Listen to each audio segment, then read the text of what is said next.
we teach Latin and we teach it seriously, right? It's unique. And you're right. You're looking at me like I'm weird, right? But that's also defining your culture. That's also sort of self-selecting the folks that are actually really thirsting for this education rather than the folks that are just coming to you because they hear good things about your school, right?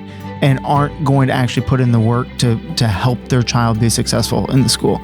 Welcome to Classical Etc. You're in the studio with... Oh, this is weird. Does anyone know where Shane is? Welcome to another episode of Classical Etc. I'm here with Tanya Charlton and Paul Schaefer, and we're going to be talking about Latin today. But first, Tanya, what are you reading? Where's Shane? Shane is not here with us today. I am taking over. Well, there's been a coup d'etat here at the show. And there's a scary thought. What have you done with him? Well, is he under the table? I don't know. I was informed this morning when I came in that I was moderating the show because Shane wasn't here. That's the truth of it all. So we're gonna do the best we can. We are going to talk about Latin today, but let's talk about books. Okay. What are you reading? I just finished this morning East of Eden. And you've been working on that for a while. I have been for a couple of weeks now. Yeah, it did not take you long. No, I loved it. And I think it is one of the most brilliant American novels I've ever read. I thought it was just beautifully written. I mean, it's raw. And it's because there's so much. I mean, there is I was reading in the introduction about how a lot of people criticized it because they felt like it was not believable because of the character of Kathy. And Steinbeck said, this is pure evil. And this does exist. And the fact that her character is really, it is pure evil. Yeah. I mean, she's missing something. And I thought that was all totally believable. I think if you're a religious person, you do recognize that there is evil in the world. And I thought he did just an amazing job. And on the opposite side, Samuel Hamilton and Lee were both just, I just felt like the characters were so well developed. The plot was amazing. And there were a couple of little things with her where you thought she was changing. Well, or where she at least had some remorse and some regret and some recognition that something was missing in her that she mourned. Yeah. And just that couple of little things to me were just brilliantly written. Now, Paul, you read that, right? Yes, recently. I read it because Paul read it and Shane was reading it. And I read it several years ago. And of course, Steinbeck was really mostly a California writer. Yes. And so my wife and I had driven up the coast and then we drove through Central California. We were listening to that book in California. Oh, wow. And in fact, passed through the town, which I understand Steinbeck grew up in. It is hard to read because it does have the scenes in the brothels are we better mention that. Painful. Yes. I mean, I would not recommend this at all for even, I guess college is okay. You read everything in college, but not before. And I do think it just takes an adult of some maturity to get out of it what is there. It is so rich. Right. And that Cain and Abel metaphor, I just thought he did that beautifully. I loved the conversation that they have about names. Naming things. When Samuel insists that those twins get named, and them talking about, well, biblical names and what does that mean, and it's the best thing I've ever read in actually trying to contemplate what it means to name a child or name something. Yeah, and I wonder, where does Steinbeck fit in the total literary scheme of things? I had said when we did our Memoria College English trip, when I was doing some social media on that while we were there, that we were going to Bath, which was the sort of Jane Austen territory. Right. And I wanted to say Jane Austen, she's not the greatest writer in English, but I thought her and Austen and Dickens. I said I said, aside from Dickens, she's, the greatest novelist in English. But then Steinbeck keeps coming up because the reason I said those two writers is because they obviously wrote, they wrote at least one great novel, really several, both of them did. So quantity and quality. But if you apply that standard to Steinbeck, does he qualify? I feel like he does qualify after reading this novel, but I loved Grapes of Wrath. I loved Grapes of Wrath. So I just started Grapes of Wrath, so no spoilers. I mean, I'm a good way into it. While I was mowing the lawn yesterday, this is really funny to me because he was kind of decrying the tractor, and I'm sitting there on my zero-turn mower mowing my grass the whole time while I listened to it. But yeah, so I read East of Eden. And then I turned around and reread The Pearl. I'd read The Pearl as like in high school, and I reread that, and now I'm in Grapes of Wrath, and so I'm really going down the Steinbeck hole. Well, and maybe somebody who's not an adult. Of course, Grapes of Wrath is a common high school reading. Some of his minor novels, so the shorter ones, of course, Of Mice and Men is very popular. Cannery Row, Tortilla Flat. Those are I don't know. There's something magical about the way he writes, because if I had to describe what happened in the book, not a whole lot really happens. It's just this atmosphere he's able to evoke. I feel like in East of Eden, a lot happens. Yes. It's an epic. Yes, and I think he really is dealing with universal themes. Yes. It's not just a story for story's sake, like just entertainment.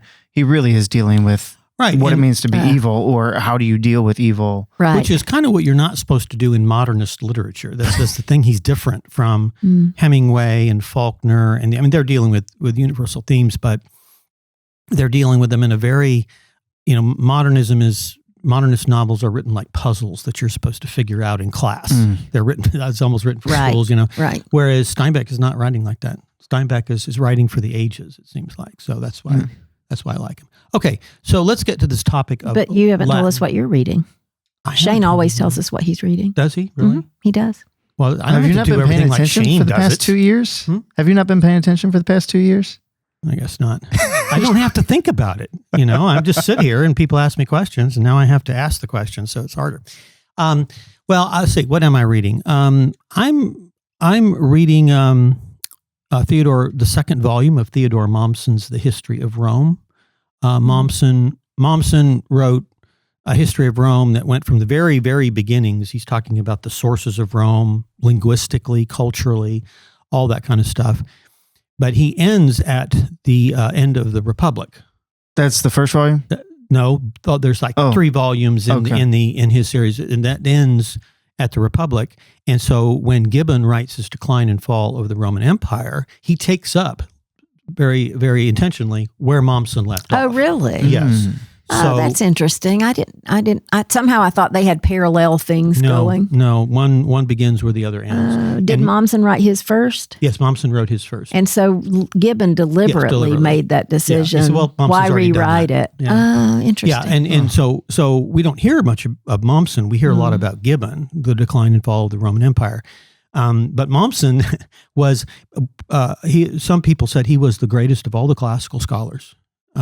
And he's a pretty good writer. Now, he does get into the weeds, particularly at the beginning, but he'll tell you this word in Latin, and he'll give you the little history of the word. And you find out that there's Sanskrit back in there, and there's so much we don't know about language and what it says about our culture. So, but that's what I've been reading, and I've been very much enjoying that. I'm still trying to finish the Three Musketeers. So, yes. All right. Well, so let's turn to Latin. Okay. All right. You know why we're doing this? I'm just the moderator. Why should I know? Why are we doing this? Well, we have to do it because Paul and I were supposed to give a session on this at the end of teacher training on Friday afternoon, and he flaked out on me and left me at the very last minute to talk for an hour by myself. And you can imagine how difficult that was for me to Tanya keep a was conversation struggling going every minute trying to come up with something new to say. For an hour, but I managed to do it and never even got to Paul's content. I had given her my notes, but I never even looked at them because I didn't. My hour was up, and there you go. Those people didn't want to stay late. Well, so in a nutshell, what did you say? Oh, I talked about how Cheryl Lowe made Latin the center of Highlands Latin School, and how she managed to make it the culture of the school and all the different things that she did. And then I opened it for Q&A, and we had a very nice discussion, but we didn't deal with any of, Paul was doing a more objective, why your school should be centered on Latin. And I was supposed to talk about how we did it here. So we've all missed why would we want our school to be centered on Latin? You gave a sort of historical account. I did. Yeah. I did. This is how we did it, but not why we should have done it. Mm-hmm. Like, why did Cheryl Lowe do it? Well, and a distinction between this, it wasn't like my part wasn't supposed to be why one should study Latin, but why this should be like the linchpin of your school. Why this everything should revolve around that. So we're going to let Paul tell us now. Okay, well, why don't you explain that? Why is it the geez, linchpin? I could monologue for 20 minutes, but let me just say. Oh, I'm sure Martin and I will have things to say. Well, first of all, there's you want some sort of unity in what you study, right? Because if a student goes into every single class thinking that this doesn't touch anything else, then you just have a bunch of random knowledge, but not a vision of the world in which everything is integrated. And what is the one thing that integrates our understanding of the world? It's language, right?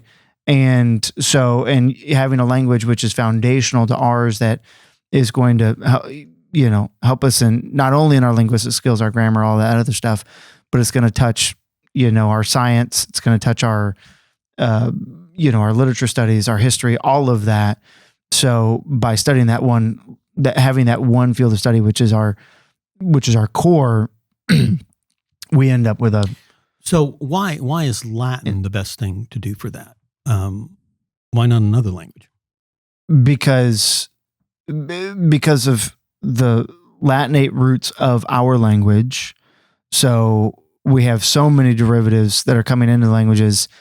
It is also extremely regular. So insofar as our grammar study, we're getting a regular an experience with a regular language instead of one that is defined by its exceptions, like Greek. Mm-hmm. And I mean, but you're getting me into my why Latin talk now, not why Latin is center of my school. Okay, right. When we've talked about that, I think. Well, and before. it was used in Western education. Could we add to that? Oh, sure. There's a tradition of it. Yeah, the tradition of it. So there's lots of Latin just terminology in things, just because that was the language that we used as the primary academic language. Until recently. Until recently. Sure. All right. So go tell us, Tanya. Go more into what you said for an hour to these poor teachers. Well, I was just talking about how, Latin was absolutely central to Cheryl Lowe's vision she started her school in a living room with Latina Christiana, which she wrote so that young students could do Latin because she felt like it needed to start there. And it was so central to everything, it became the foundation of the school. She even put it in the name, and I just talked about all the different ways, like, the National Latin Exam, and she would have a Latin banquet that said, "Congratulations, students, on the National Latin Exam." And she would give them their awards, and they would stand around her, and there would be a picture taken of each class with her. She just really worked hard to make it the center. And we don't have to we still take the NLE, but we don't need a Latin banquet now to celebrate it and to show parents the importance of it, because she managed to establish that. But this is all it sounds all very institutional, but I want to stress that this also should apply to the homeschool, that Latin should be central. It was central in my homeschool. It was central in your homeschool. That it's not just making it part of an institution, but it's making it part of your child's education, central to your child's education. Well, didn't she begin by just teaching her two boys, Brian and Andy? Yes. And I think she start writing the program I think. She did, because the only Latin courses out there were for adults. Right. I mean, when Nick, my oldest son, was in her Latin class in the 5th grade, he was in Henley, and it was not pleasant. Yeah, I did that too. Yes. Yeah, Latina Christiana 1, then 2, then Henley in 5th grade. Yeah, that was hard. Yeah, I forgot you were one of her students. I was. I wished I was there as a teacher at that time. I could have done something with you. Thank my You lucky did so stars. much with Nick. But I starting Latin in 3rd grade, and I was the youngest in my family, and my older 2 sisters had done Latin and were continuing to do Latin. I mean, in a homeschool setting, I thought everybody did Latin. Like it was the core, to the degree that it was like when I found out other people didn't do Latin, I was like, that's really weird. Yes, I think You're weird. Like I'm the normal one here over here studying Latin. I feel like my kids had that same experience. It's like, Yeah, well, wait, and that's everybody's not. because that's one of the questions you get from parents is, well, okay, I don't think my child's going to want to learn that. Well, why?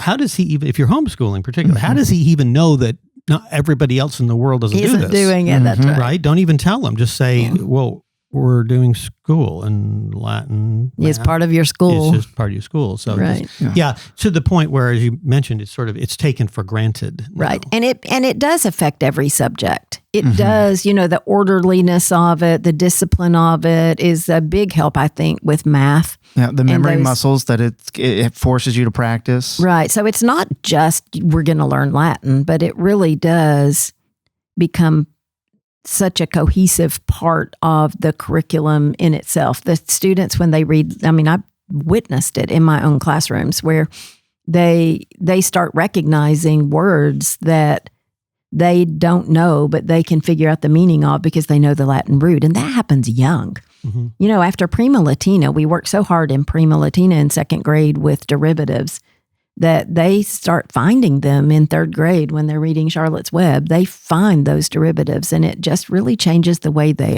their brains work. One of the things that I point out to parents is that just to give them a better vision of where Latin actually fits in with the rest of things is that, on the quantitative, mathematical, scientific side of your curriculum, math is the central subject. That is the thing that's the tool that you're using throughout everything you do on the scientific side. So like when we have discussions, which I don't really understand, about how can I do this science course?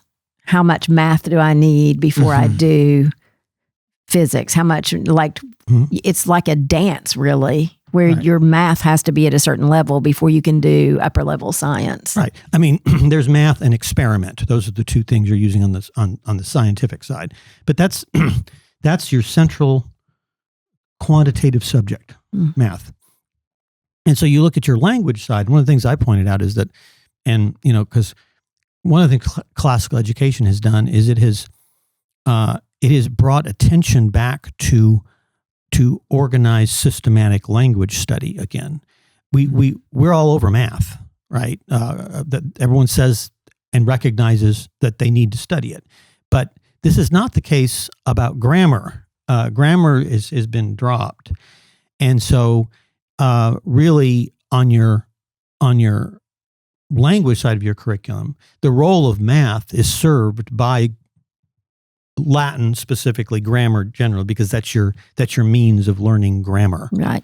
Grammar's the thing, is the organized systematic subject on that side of your curriculum. And I think parents get that once you explain it to them, because we've dropped the ball on that. That's, I think, what if you talk to people who really don't understand classical education, you try to tell them, organized systematic language study is the thing that classical education has brought back to the table, because you all have dropped this. And somebody needs to pick this up, and Latin is the best means to do that. Are schools not doing grammar in school anymore? Well, I think we carry a book called "The War Against Grammar" by David Mulroy, and we run an article in. Well, We did at one Maybe point, I we think. should. But we ran an article in the classical teacher that was an excerpt from that, and that's his whole point. He was a classics professor at the University of Minnesota or something, and he said, I started noticing that none of my kids knew grammar. And so I went and I investigated this, and here are my findings and what the Modern Language Association says about formal grammar, what all these other language organizations said. They're opposed to the teaching of formal grammar. And it's not like they don't have an English class. Like they have English class, but what are they doing? Maybe they're reading, maybe they do a little bit of work on spelling or something, but they're not trying to teach systematic formal grammar. Mm-hmm. Because they don't see the need for it. Well, I'm not going to make their case for them. I think Mulroy's argument, and we don't have time to go into it here, but Mulroy's argument is that it's philosophical. It's sort of this postmodernist idea about academics in general, language in particular. Well, and we are just having students write. I guess it goes hand in hand with whole language. If you don't care that they can make a sentence or spell correctly, why would you care if they're using the correct verb tense? Mm-hmm. Right. It's more just be creative. It's more touchy-feely. Mm-hmm. It's immersive. Right. That's what we get when we talk about language. So let's go to Paul's second point, because I think it's really important. Yeah. Oh, wait, the second point. Okay. So you mentioned is an indicator to families that your school will be demanding. Yeah. So we have Paul's sheet here, which we were presented with right before we went on the air, and it says that Latin is an indicator to families that the commitment to Latin in your school is an indicator to families that your school will be demanding. Yeah. So when I talk to families that want to start like a homeschool co-op, or they want to start a 1-day-a-week school, or whatever, or they want to start a 5-day-a-week school or something, but somebody on this trajectory, a common question is, what do I start with? Do I need, if I don't want to start with a 5-day-a-week school, don't want to have a full load, and every single time I'm saying start with Latin, because this is going to indicate to everybody that we're not just here for the social, we're going to get together. This is a demanding academic program. And even though we're going to make Latin something enjoyable, it's not going to be fun. So we have a button with Tanya's face on it that says learning's not fun. We're wearing our Shane buttons. That's right. Except let's stop right here, though. Back in the day when we were both teaching, there were 2 classrooms, and they were right next to each other. Yes, they were, and one was having having a rollicking good time, and the other was sweating. Was teaching. Notice you didn't say fun; it was rollicking good. So maybe learning can be rollicking good. We need a button with your face. Learning can be rollicking good, and that's okay. Yeah. And on the other side will be learning is not fun, and that's okay. Yeah. Yeah, if you want to enjoy your education, come to my classes. So anyway, we're going to teach Latin because Latin is foreign, right? But it requires a vast amount of knowledge to be not only assimilated but mastered, right? And so and our culture still sees it as something that is difficult, right? The very fact that you say we're teaching Latin, families go, "Oh, that's demanding," right? And so it's going to create a whole culture in your school or in your homeschool. It's not just, we're studying history, and everyone's like, well, everybody studies history. It is like the first clue that this is a serious academic, rigorous education. And it's not only that Latin is difficult, but it also requires, it's another subject, and you've already got enough to do. So you're adding Latin and hopefully ancient history. And so where do they fit in? What do you drop? We don't drop anything. Well, right. And that's one of the questions you hear from parents is we've got all this stuff that the kids need to study and master, and you're adding this other language in there. And not only is it another subject, it's a hard one. It's a hard subject, and it takes some time. So why is my child's time better used on Latin than it would be in all the other subjects that they need to learn? And that goes back. Do you remember that marketing campaign that Brian did? And it was when I first transitioned over to the press, and I got phone call after phone call about it. It said, simplify your curriculum, Latin, logic, rhetoric. And I kept getting phone calls. How does this simplify my curriculum? I'm adding Latin, logic, and rhetoric. How does this simplify my curriculum? Would you like to answer that? I finally made Brian drop it because the phone calls were ridiculous. What's the answer to that? I feel like Cheryl used to say that too. You know? Oh, yes, it simplifies your... It wasn't just Brian. Well, it makes everything... If you all don't know, I can tell you. I feel like Latin, logic, rhetoric is the trivium, right? I mean, effectively. I feel like you might have been partially responsible for that marketing campaign, but you were never there to answer the phone calls. That was planned. Well, for one thing, just think about what it takes care of for you, right? So we think that we need to teach children grammar, obviously in English, because we speak English. English grammar is an extremely difficult subject, and it takes a lot of time. And I quite frankly think that it takes less time to teach it in Latin than it does in English. I totally agree. You're saving a lot of time right there, I think. And I think students learn to write, even though I know it's not a writing course, but it does teach students. They understand basic grammar mechanics, right? That your subject and your verb have to agree. Like these are you have to have a subject and a verb to have a sentence. You know, what's a prepositional phrase? Because in Latin, you've got to have an object of that preposition that's going to take a certain case. Like it forces them to know all of that. If you don't have Latin, then your English grammar, you're going to be doing things like sentence diagrams, which I had years and years of sentence diagrams. I never learned anything from sentence diagrams. And what they're doing is they're teaching you grammatical structure, which you have to do to impose upon English. Whereas in Latin, it's already in the Latin. The way Latin operates already, you don't have to do sentence diagrams. Every Latin sentence is a sentence diagram, right? There's also, what you're going to do if you don't have Latin is you're going to have, vocabulary roots and this sort of thing, which is another program. Yeah, we have no vocabulary program at HLS. We have no vocabulary. Latin. Not at HLS. We do sell a vocabulary program. Right. Yeah. But what we recommend for you to be using for your core homeschool is Latin. I always tell people you do not need to do those roots courses if you're doing Latin. Absolutely. We have them. We sell them, but for people who really want to concentrate on that. But it's not just, it literally does change students, and it becomes some kind of base in their brain, some kind of foundation. Right. Go ahead. Well, I was going to say, the other thing that we want to add now, because we don't do Latin anymore, is a thinking skills course. Oh, right. Like a separate thinking skills course. He's on his soapbox now. Yeah. Well, I've been thinking about this one. I'm thinking about thinking skills. Yeah. That's a pretty good skill to be able to do that.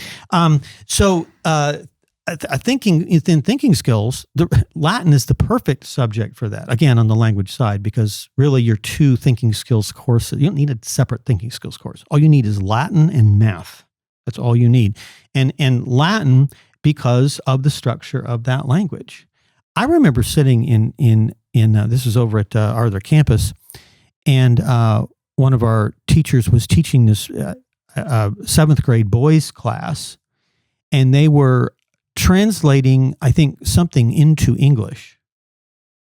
And I just went to observe, and I sat in there watching this operation, and I thought, this is the most sophisticated intellectual exercise that I've ever seen.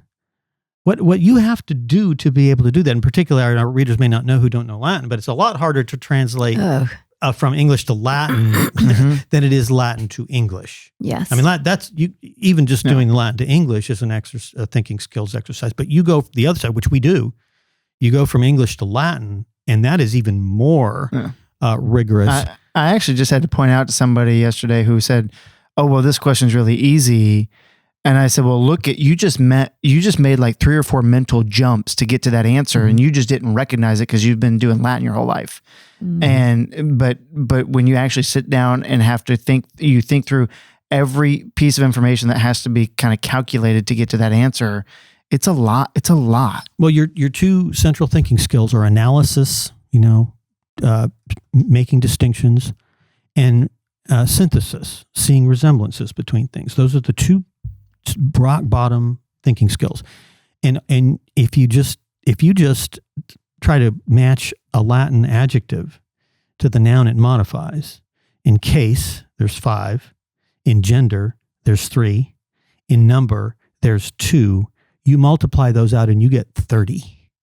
That's the number of mental steps you have to employ to get the right answer. So tell me what better thinking skills exercise is better than that. And that's all through the Latin grammar. So if you have those two things, so I would say in addition to vocabulary, grammar, also just thinking skills, seems to me, are a good reason. I totally agree. Yeah. One point to move on that I want to make is that Latin is not, students can't come with preconceived notions to Latin class. They come with preconceived notions to history class. I like history. I don't like history. I like math. I don't like math. But Latin is still so far out of the ordinary that they don't come to it with preconceived notions. And then by giving them a good experience early on, they can easily become accomplished at it, right? By all you have to do is memorize some vocabulary, right? Memorize the declension, and you're successful.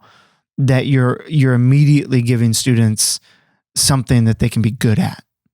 Which, right, as much as it's a hard subject, is what we're saying, it's a difficult subject, but it's when taught well, it's not something that's not accomplishable. Sometimes, physics is a hard subject. Yeah. And sometimes people can't master physics, right? It's that hard, right?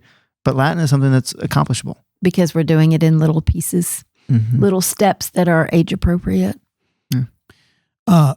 Paul's third point is it creates a uniqueness.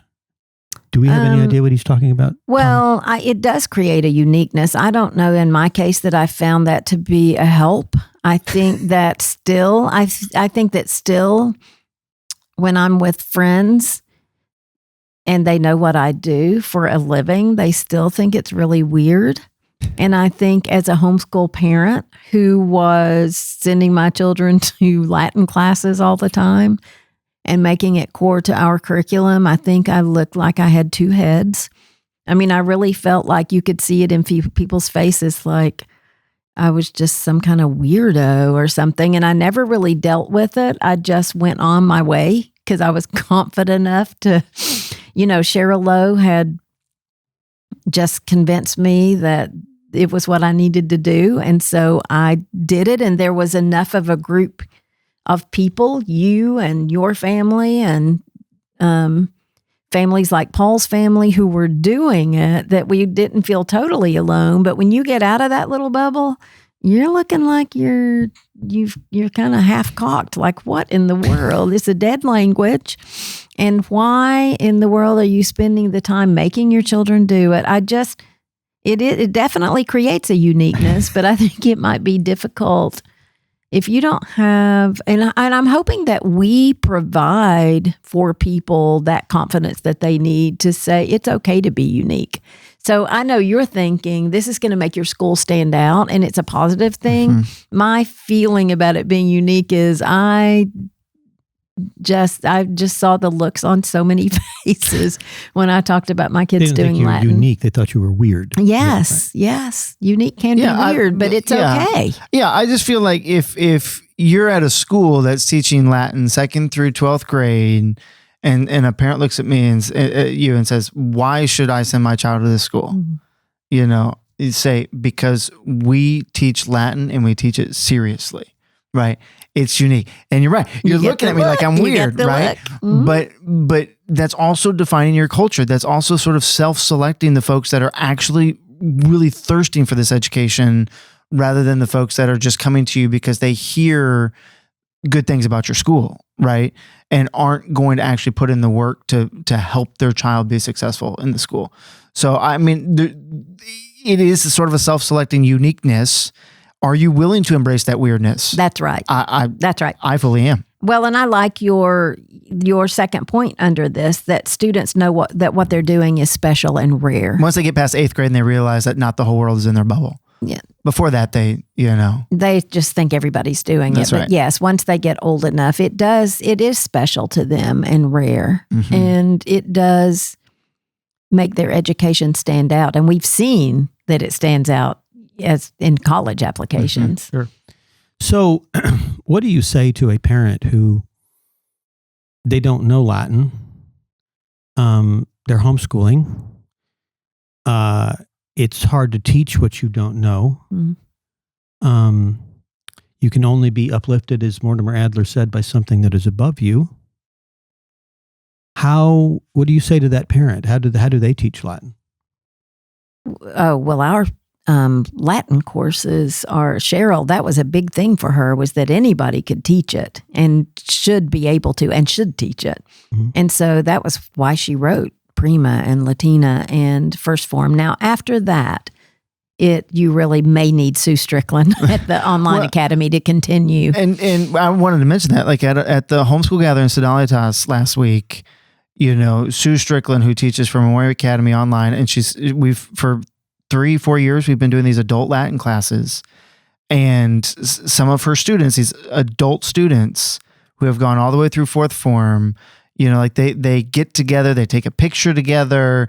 They've really created this community of adults learning Latin so they can turn around and teach their kids. Yes. And it's a beautiful thing. It is a beautiful thing. There is help out there for you. Yes. And there are, if you have like a little Latin co-op, then the thing to do is just to encourage and even at our school, we encourage those teachers who love it and who want to teach further than the grade that they teach, so that they continue on. We need a lot of people who know Latin.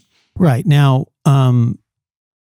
if you have a school that, say you're starting a little cottage school for homeschoolers or something, and you need somebody to teach Latin, and nobody there knows Latin. Right. Is it possible? Yes. It's possible through the beginning courses for sure, just by...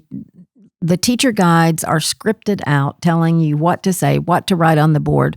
But also the instructional videos is what I would do. If I had those when I taught, it would have been, remember when Cheryl would write our lesson at 2:00 in the morning and bring it into us at 5 till 8? We would walk into class. I remember Not walking into having class, a clue. having the lesson handed to me as I'm going in the door, sitting down, and I have to teach a class on Yes, this. without ever having looked at it. The videos We're you're waiting. talking that you would I watch would the watch video. that video the night before, absolutely, And or the weekend before, and I would script out what I was going to say, and then that's how I would get through it the first year. Well, and I think- After that, piece of cake. I do want to say with regards to Latin teachers, I think we're getting more and more of those. I talked to somebody recently, I can't remember who it was, but they wanted to major in philosophy, but they thought, you know what, Latin's more marketable.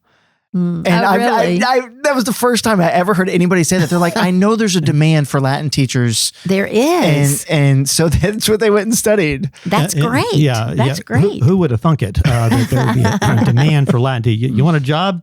Learn Latin. There's also so one of the things I noticed was that the reason I could take the chapter that was just given to me, the lesson that was just given to me, and walk into class and teach it, not knowing it myself, was simply the way it was set up. By the end of class, I had not only taught them, I had taught myself. That's right. Yeah. And so I think that parents, of course, parents do this in other things. They think this is a lot harder. They have to learn other things to teach their kids, right? Particularly with classical education, because it's different than the kind of education they receive. So, so if you have a program that is really well organized and laid out, it's organizing everything for you. You just got to do it. Yeah. You got the orders here. Our programs are set up so that they're extremely organized, systematic. You know exactly what to do. So I know that when we started a cottage school in '94 in Lexington, we didn't have a Latin teacher, and I raised my hand and said, "Well, I'd like to learn it. I'll take that." That's the best way to learn it. It's the best way to do it. And I had, at that time, we didn't have, we had Latina Christiana, but we didn't have the Form series. You were doing Henley. So I was doing the Henley program, which is what the Form series is sort of based on. And I just stayed about a semester ahead of my students for 4 or 5 years until I had 120 Latin students in my program. And after you've taught it the first time, the second time so much easier, just like anything else that you teach. Absolutely. And it is intimidating, but homeschooling's hard. And so we can do hard things. Right. Being a teacher in a classical school is harder than being a teacher in a school that doesn't have Latin. Right. But to reiterate Martin's point, like there are programs that are written with the assumption that the person teaching this knows the material. And there are programs where that is not the assumption. Ours, we do not assume that the teacher knows Latin. And the example that I'd actually like to give on this one is the parsing exercises in the new editions of first and second form. Right. Like when we first wrote first and second form, there was an assumption that anybody teaching Latin's going to know that they need to work on some parsing in class. And it was like in the teacher manual, but it wasn't in the workbook. It wasn't required in the workbook. And so when we realized that wasn't happening across the board, we went back and revised the workbook in order to force that activity, because that's an essential activity to being successful in third and fourth form. So that it just becomes rote for them that they have to do it. Well, let's close on this question. Is there a way that we teach Latin that maybe is different from the way other people, other programs, other schools might teach it? Well, I would say number one, our goal is in fact mastery. We are not dabbling, and that does set us apart. We want to get through the entire Latin grammar, and we want your child to be able to read original Latin texts. So that defines what we're doing. And then we are very conscientious about what is capable in what are students capable of in a year. So we're giving them very bite-sized pieces and building on that year after year. It takes 4 or 5 years to get all the way through our program, but at the end of that, you actually will be ready to go translate. You don't have to then go into a more advanced class where you're going to go through that grammar again, because we really want to get you through to the end of that study. We don't want to put you in a perpetual grammar and syntax learning cycle. It's very systematic. Yeah. Do you have anything to add to that? There are some programs that teach a very immersive spoken Latin emphasis. Cheryl said that makes you hit a glass ceiling because you never actually know. And I did help a student once at another school because his mom was a friend of mine, and she said, we're really struggling with this Latin. And it was the Latin story that he had to translate. He knew no grammar forms at all. He didn't know, because I started out thinking, okay, you know this verb, so just conjugate it out loud for me, and we're going to get to, when we get to this one, then you're going to know what. He didn't know any grammar forms. He didn't know any vocabulary, everything. It took forever to do that paragraph. And I said, this is not this is not a good use of his time. He's not learning anything. Yeah. The immersion method is like giving a child an encrypted message with no cipher, right? Ooh, nice analogy. Thank you. He'll have it. He'll be using it in a speech. Now I know what we got you on the show. I'm glad it's been recorded, so you recognize that I came up with that. Well, I'll probably use it myself at some point. I just would like, as we close, to let Shane know that we've missed him tremendously. Well, I was going to ask you all have buttons on here. Yes, we do. And they're Shane buttons. They are Shane buttons. I just assumed, just for moral support, that you would all be wearing Martin buttons, just to help me. To help you through this hard moment. But your judgment is for Shane, and my vote is also for Shane. My Shane button sideways, upside down, and we'll be back next week with a much better moderator. Oh, thank goodness. Thank you for listening to this episode of Classical Etc. If you enjoyed this conversation, please consider liking this video. If you want to join the conversation, then you can comment below, and if you want to stay connected, please subscribe to our channel. I hope you enjoyed this show, and we'll see you next time.